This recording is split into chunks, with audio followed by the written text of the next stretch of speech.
ঢাকা বিশ্ববিদ্যালয়ের শিক্ষার্থীবৃন্দ, আমাদের পথ চলা শুধুমাত্র কয়েক মাসের জন্য নয়। 2016 সাল থেকে আজ অবধি পর্যন্ত আমাদের একটা দীর্ঘ পর্যায়ের মধ্য দিয়ে পরিস্থিতি মোকাবেলা করার মধ্য দিয়ে আজকের এই জায়গাটুকুতে দাঁড়িয়েছি।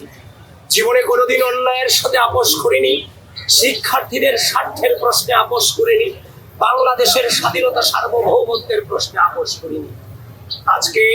আজকের এই দিনে আমার এই একটা প্রেস ব্রিফিং করা কোনোভাবেই কাম্য ছিল না এবং একদম অনাকাঙ্ক্ষিত ছিল।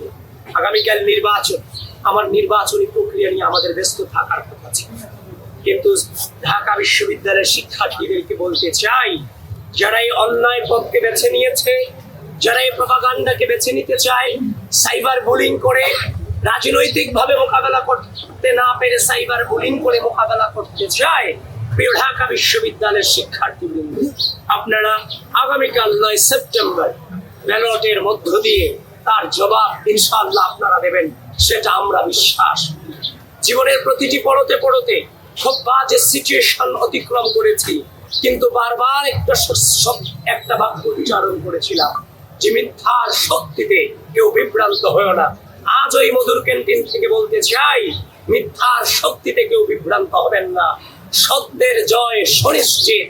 এবং আবারও বলছি, প্রিয় ঢাকা বিশ্ববিদ্যালয়ের শিক্ষার্থীবৃন্দ, ঝড় থাকো, বৃষ্টি থাকো, যত প্রতিকূল আবহাওয়া কিংবা পরিস্থিতি থাকো, আগামীকাল সকল অপপ্রচারকারীদের জবাব আপনাদের ব্যালটের মধ্য দিয়ে দিতে হবে। এবং হয়তোবা আমাদের আইডি দিয়ে আর কোনো প্রচারণা কিংবা আহ্বান আমরা জানাতে পারবো না।